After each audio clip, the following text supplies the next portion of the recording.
नमस्कार, आप देख रहे हैं यंग भारत न्यूज और मैं हूं दीपक गौड़। बिहार में आगामी विधानसभा चुनाव से पहले चुनावी प्रक्रिया पर गंभीर सवाल खड़े हो गए हैं। मतदाता सूची के सत्यापन के दौरान इस सूची में भारी गड़बड़ियां सामने आई हैं।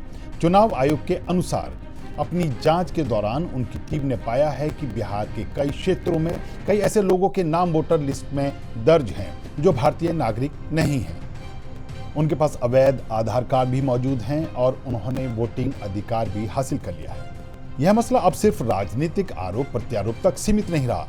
सुप्रीम कोर्ट में दायर एक याचिका के आधार पर यह मुद्दा राष्ट्रीय बहस का विषय बन चुका है। लेकिन इससे पहले आपको इस मुद्दे की जानकारी थोड़ी डिटेल में दे दें। असल में बिहार विधानसभा चुनाव से पहले चुनाव आयोग ने राज्य की मतदाता सूची को लेकर विशेष गहन संशोधन की प्रक्रिया शुरू की है, जिसमें कई चौंकाने वाले तथ्य सामने आए हैं। इस अभियान के दौरान बूथ लेवल ऑफिसर्स यानी कि बीएलओज की घर घर जाकर की गई जांच में पाया गया है कि बिहार की मतदाता सूची में नेपाल, बांग्लादेश और म्यांमार के कई व्यक्तियों के नाम शामिल हैं। इन तथ्यों के सामने आने के बाद से महागठबंधन के नेताओं में खलबली मची हुई है। इसके बाद से आरजेडी, एआईएमआईएम समेत अन्य सियासी दलों ने केंद्र की मोदी सरकार समेत चुनाव आयोग और बिहार में नीतीश सरकार पर निशाना साधना तेज कर दिया है।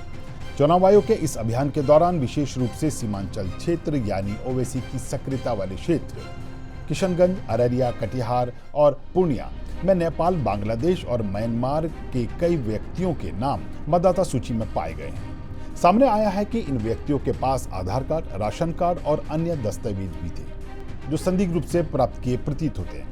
यह खुलासा विशेष रूप से इसलिए महत्वपूर्ण है क्योंकि सीमांचल क्षेत्र नेपाल और बांग्लादेश की सीमाओं से सटा हुआ है और इसे अवैध घुसपैठ का एक प्रमुख केंद्र माना जाता है। चुनाव आयोग के सूत्रों ने बताया कि इन व्यक्तियों के नाम अंतिम मतदाता सूची में शामिल नहीं किए जाएंगे।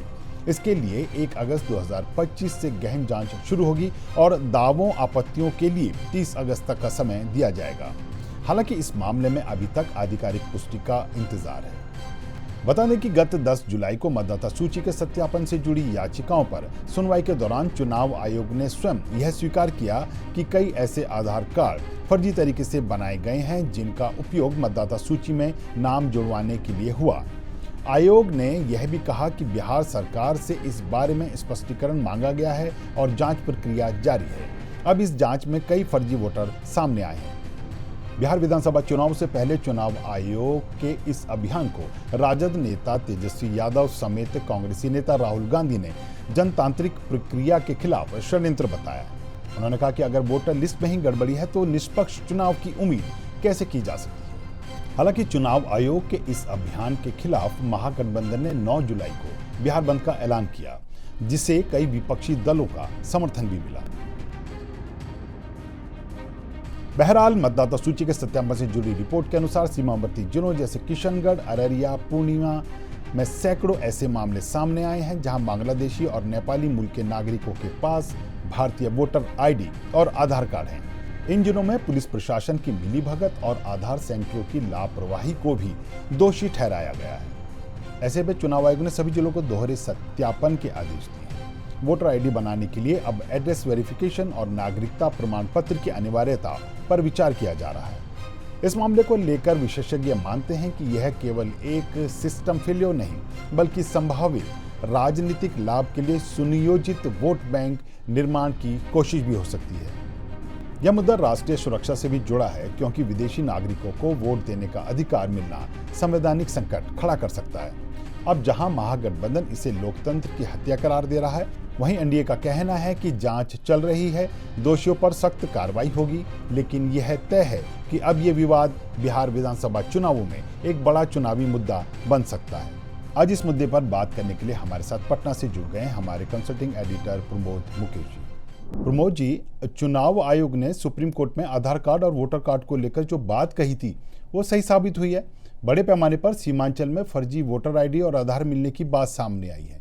अब चुनाव आयोग के इस खुलासे के बाद सियासी गलियारों में किस तरह की हलचल है? नमस्कार दीपक जी। ये खबर जब आई है तो बिहार जी। के जो मुख्य चुनाव अधिकारी हैं विनोद सिंह गुंजियाल ने कहा है कि ऐसी सूचना मिली है और हम इसकी जांच कर रहे हैं। यानी जिस आशंका को लेके आधार कार्ड, वोटर आईडी और राशन कार्ड पे जो सवाल उठा था, और इसी एप्रीहेंशन में इसको मानक नहीं माना था चुनाव आयोग ने वोटर आईडी के स्पेशल इंटेंसिव रिवीजन को लेके। तो जो जो बात सुप्रीम कोर्ट में आयोग कह रहा था और जिसको लेके आशंका थी, वैसे कुछ जो प्रारंभिक सूचना मिली है, जो वैसे अधिकारी गुंजियाल बोल रहे हैं कि हम इसकी जांच कर रहे हैं कि सीमांचल और जी नेपाल से जो सटा हुआ इलाका है, जिसमें बांग्लादेशी, म्यांमार यानी रोहिंग्या और नेपाली, ये तीनों जगहों के मतदाता सूची में इन लोगों के नाम है। इसलिए इसकी गहन जी जांच हो रही है। फाइनल क्या पिक्चर आएगा, क्योंकि गुंजियाल ने खुद कहा है कि इसकी हम अभी जांच कर रहे हैं। पीटीआई के हवाले से ये खबर थी। इस घटना के बाद से पूरे राजनीतिक गलियारे में बवाल है। बवाल इस सेंस में है कि जी नेता प्रतिपक्ष तेजस्वी यादव कल प्रेस कॉन्फ्रेंस करके उन्होंने ये आशंका जताई कि अगर 1% भी वोट की कटौती, और जो मतदार सूची में बिहार में 7 करोड़ 90 लाख वोटर हैं, अगर 1% तो वो लगभग 7 लाख 90 हजार हुए। और उनका मानना है कि पिछले विधानसभा चुनाव में 55 जगहों पे हम 5,000 कम वोट से हारे हैं। तो ये आशंका कि सारी कवायद महागठबंधन को डेंट करने के लिए आयोग एनडीए के इशारे पे कर रहा है। तो राजनीतिक गलियारे में ये तेज चर्चा है, लेकिन आयोग की अपनी बात है। वो कहता है कि नहीं, ये जिस ढंग से हमको ये सूचना मिली और जो हमको जानकारी मिल रही है, उससे उत्साहित होकर तो आयोग ने घोषणा की है कि हम अब राष्ट्रीय लेवल पे ये मतदाता इंटेंसिव रिवीजन का काम करेंगे। क्योंकि जिस जो आशंका जी है कि अगर हमारे वोटर लिस्ट में फर्जी तरीके से बांग्लादेशी और म्यांमार के निवासी या नेपाल के निवासी या दूसरे देशों के लोग शामिल हैं, तो उनको तो छांटना जी जरूरी है। इसलिए वो उत्साहित है। इस बीच 80% जी फॉर्म जमा भी हो चुका है। जी तो यह है कि महागठबंधन अब इस मामले को किस तरह से देख रहा है। पहले तो वैसे राजनीतिक साजिश करार दे रहे थे, अब इसको लेके उनका रुख क्या है? क्या ओवैसी, क्या तेजस्वी यादव, इस पे उनकी क्या प्रतिक्रिया सामने आ रही है? नहीं, पूरी महागठबंधन के तमाम घटक और विपक्ष के और भी जो थर्ड फ्रंट वाले भी लोग हैं, तो वैसे ही तो महागठबंधन के जी पार्ट नहीं है। जो राजद हो, जी कांग्रेस हो, माले हो, माने लेफ्ट की पार्टियां हो, और कांग्रेस, जी जी सभी इस एसआईआर जो स्पेशल इंटेंसिव रिवीजन के खिलाफ है। सुप्रीम कोर्ट में भी गए। सुप्रीम कोर्ट में जो फाइनल 28 तारीख को सुनवाई है, जिसमें सुप्रीम कोर्ट ने ये कहा था आयोग को कि वोटर आईडी, आधार और राशन कार्ड को भी आप सलाह दिया था। उसने आदेश तो नहीं दिया था, सलाह दिया था कि इसको भी आप मान जी सकते हैं। तो ये तो आक्रामक पहले से है। एक उम्मीद उनको है कि कहीं सुप्रीम कोर्ट में जब फाइनल हियरिंग हो और आयोग जवाब दे, उस समय कुछ होगा। लेकिन जो मुखर हैं वो कह रहे हैं, जो पहले स्टैंड उनका था कि ये साजिश के तहत हमारे वोटर को, दलितों को, अल्पसंख्यकों को, गरीबों को, या बिहार से बाहर जो काम करने वाले प्रवासी हैं, उनको नाम छांटने की ये साजिश है और ये सब हमारे वोटर हैं। उनका आरोप ये है, जी और वो मुखर हैं और जी एग्रेसिव ढंग से अपनी बात उठा रहे हैं और आरोप लगा रहे हैं कि एक तो काम भी ठीक से नहीं हो रहा है, और जिस ढंग से मैंने कहीं आरोप लग रहा है कि अगर वोटर रिवीजन हो रहा है तो आपको एक पावती जो रसीद होती है वो नहीं मिल रही है। अगर घर पे, गांव पे जा रहे हैं तो घर का नामांकन ये नहीं हो रहा है कि पता नहीं चले कि हम यहाँ पे वोटर आइडेंटिफिकेशन का काम हुआ कि नहीं हुआ। तो इस तरह के आरोप लग रहे हैं। जबकि ये आरोप लग रहे हैं तो आयोग भी कह रहा है कि अगर ऐसी बात है तो आप शिकायत करें, और अभी फिलहाल 25 तक आप मतदाता इसमें आप सहयोग करिए। फिर 1 तारीख से और 30 अगस्त तक तो आपत्ति को दर्ज करने का समय है ही। सीमांचल का वो इलाका जहां अभी सबसे ज़्यादा अनियमितता सामने आई है, तो ये सीमांचल का इलाका बहुत ज़्यादा प्रभाव क्षेत्र है ओवैसी के। उसमें ओवैसी की क्या इसको लेकर कोई कड़ी प्रतिक्रिया सामने आई है? अभी फिलहाल मीडिया में वैसी की कोई प्रतिक्रिया नहीं रही है।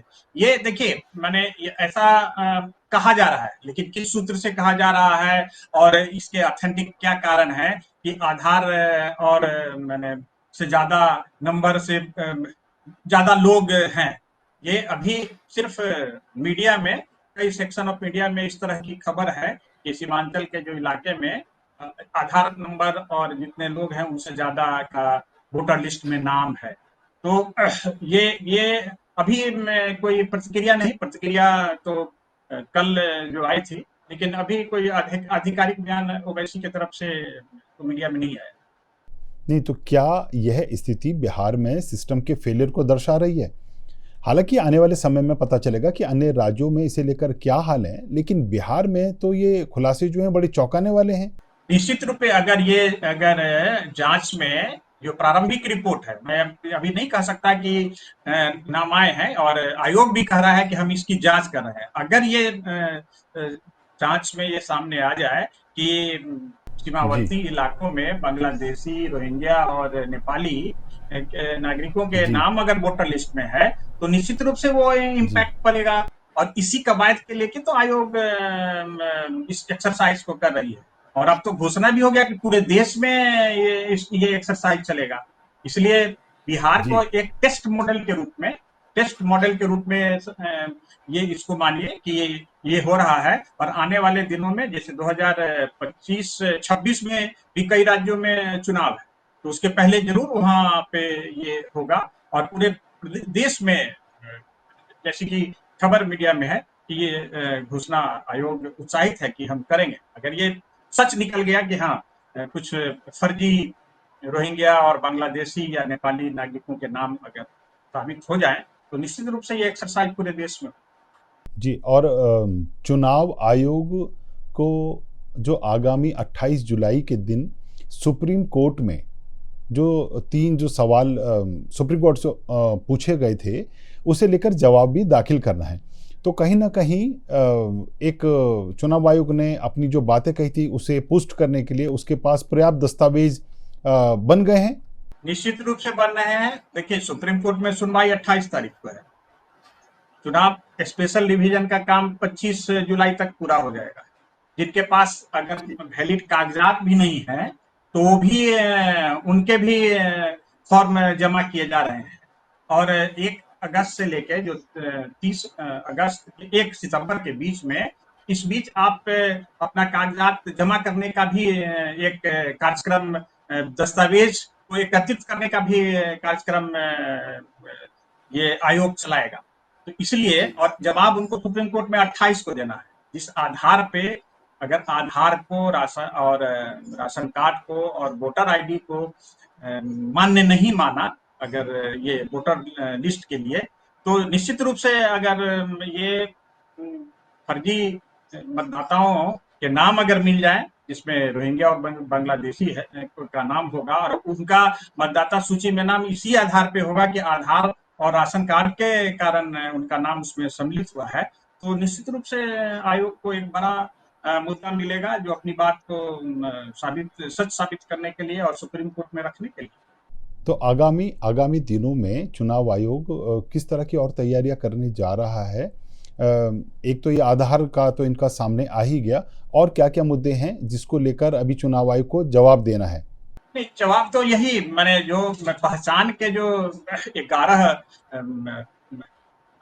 11 पत्र थे, जिसमें 11 में अगर आपके जन्म प्रमाण पासपोर्ट हो, आप ये कार्ड हो, तो है उसमें 3 जी। क्राइटेरिया था। 87 से पहले जो लोग जन्म लिए हैं, उनको अपना जन्म तिथि को प्रमाणित करना था, जिसमें वो स्कूल सर्टिफिकेट दे जी। सकते हैं, पासपोर्ट दे सकते हैं, इनको दे सकते हैं। जी। 87 से जी। 2004 के बीच जो जन्म लिए हैं, उनको था कि आप अपना दे सकते हैं या माता पिता में से किसी एक का आप जन्म प्रमाण पत्र दे सकते हैं। और 2004 के बाद जो जन्म लिए हैं बच्चे या नागरिक, उनको है कि आप माता पिता के जन्म प्रमाण पत्र को साबित करना है और देना है, जो कि आपके मैट्रिक का सर्टिफिकेट हो या पासपोर्ट हो, या और जो स्कूल लिविंग सर्टिफिकेट जिसको बोलते हैं वो हो।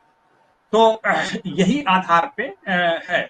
और इसी आधार को मान के चुनाव आयोग ये मतदाता स्पेशल इंटेंसिव रिवीजन कर रहा है। ये 3 कैटेगरी था, 87 से पहले जो जन्म लिए हैं, 87 से 2004 के जी बीच और 2004 के बाद वाला, यही क्राइटेरिया था जी जिसके आधार पे उनको देना था।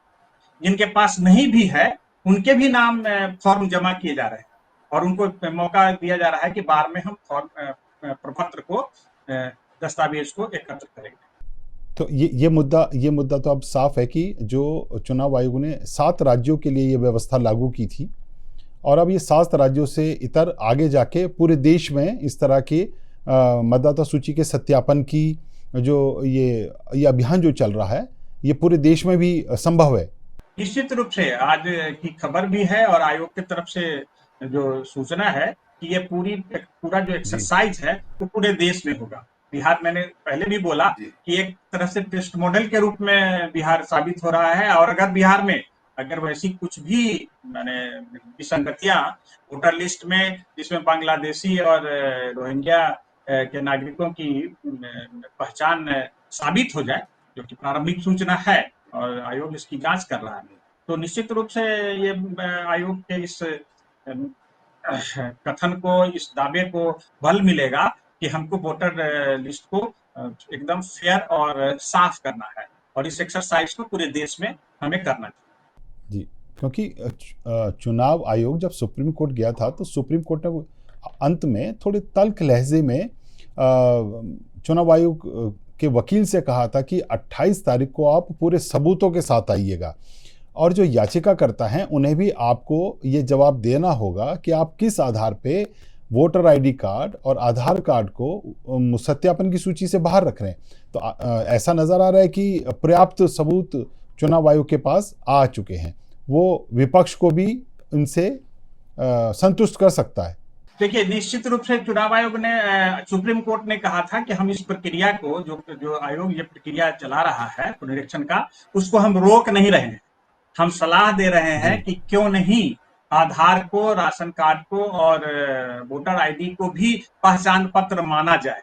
लेकिन उस समय जो आयोग के वकील थे उन्होंने अपना पक्ष रखा था कि क्यों हम नहीं रख रहे हैं और वो बड़ी लंबी बहस हुई थी। बहस सुनने के बाद ही आयोग, सुप्रीम कोर्ट ने आयोग को कहा था कि गो अहेड, आप जो काम कर रहे हैं वो करिए, लेकिन 28 तारीख तक, मैं फिर कह रहा हूँ कि 25 तक ये काम पूरा हो जाएगा।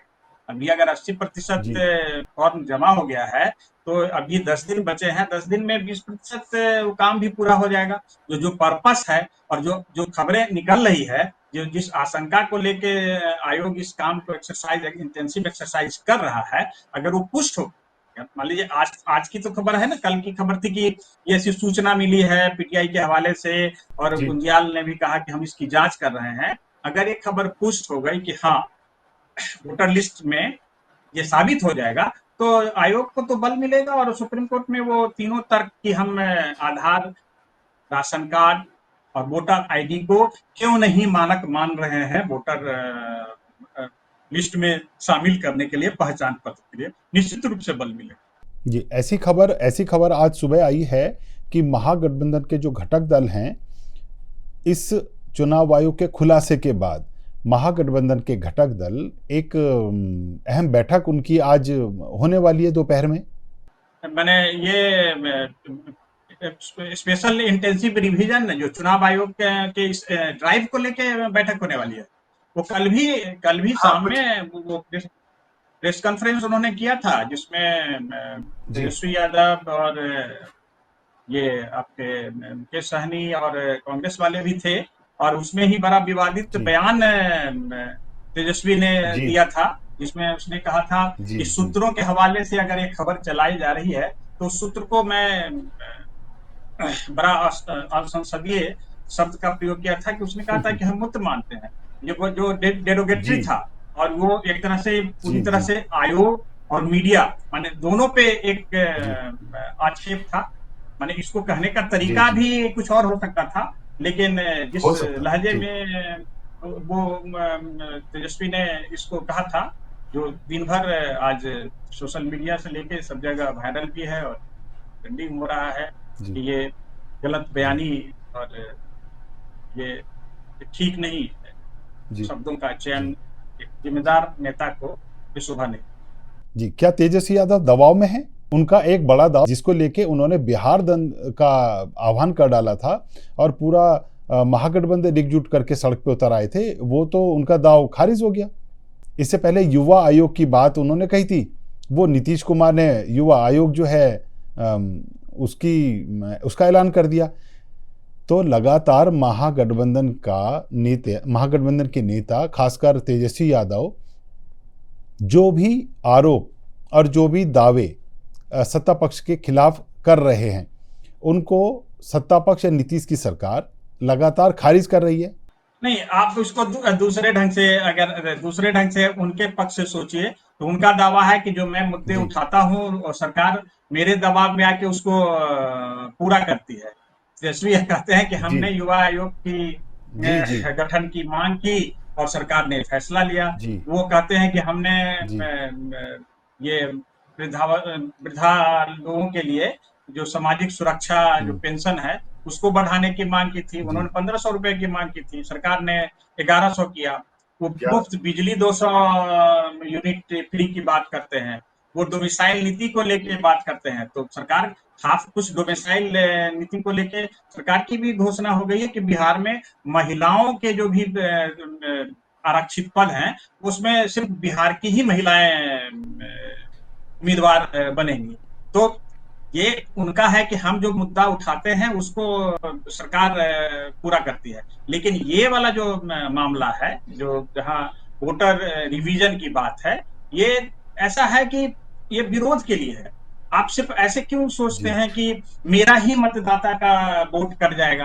क्या जो जिनका वोट कटेगा उनके चेहरे पे किसी पार्टी का तो नाम नहीं लिखा हुआ है? अगर वो गलत है जी सैद्धांतिक रूप से, क्या वोटर लिस्ट में बांग्लादेशी और रोहिंग्या या नेपाल के नागरिकों का नाम होना चाहिए? नहीं होना चाहिए। अगर आप सैद्धांतिक रूप से इस बात को मानते हैं तो ऐसा कहिए, लेकिन आप जस्ट हर इशू को कि नहीं, ये वंचितों को, दलितों को, अल्पसंख्यकों को, गरीबों को, हमारे वोटरों को या बाहर जो रहते हैं उनको उनको माने मतदान की प्रक्रिया से ही बाहर करने की चुनाव आयोग, एनडीए और मोदी के इशारे पे ये ऐसा कर रहा है। तो आरोप तो जी लगाना है, आप पक्ष में हैं, आप आरोप लगाइए। लेकिन अगर जिस ढंग से अगर आयोग अगर ईमानदारी से काम कर रहा है और अगर उसकी फाइंडिंग में कुछ ऐसे वोटर, फर्जी वोटर मिल रहे हैं, तो आपके आरोप का तो कचूमर निकल जाएगा। यानी आपके आरोप में दम नहीं है। तो प्रमोद जी, आने वाले दिनों में तो थोड़ा ये मामला और गर्माएगा और ऐसा प्रतीत हो रहा है कि अब एनडीए इस मामले को जमकर भुनाएगा। आप इस मुद्दे पर हमारे साथ जुड़े, आपका बहुत बहुत शुक्रिया। जी धन्यवाद। बिहार की चुनावी प्रणाली फिलहाल गंभीर आरोपों के घेरे में है। अवैध आधार कार्ड, फर्जी वोटर आईडी और विदेशी नागरिकों की भागीदारी जैसे मुद्दे न सिर्फ लोकतंत्र को चुनौती देते हैं, बल्कि देश की सुरक्षा और नीति निर्माण प्रक्रिया को भी प्रभावित कर सकते हैं। अब देखना होगा कि क्या चुनाव आयोग इन विसंगतियों को दूर कर पाएगा या फिर यह मुद्दा 2025 के चुनावों को गहराई से प्रभावित करेगा। आपको हमारी ये रिपोर्ट कैसी लगी, कमेंट बॉक्स में लिखकर जरूर बताएं। ऐसे ही वीडियो देखने के लिए जुड़े रहें हमारे साथ। हमें यंग भारत सच के साथ।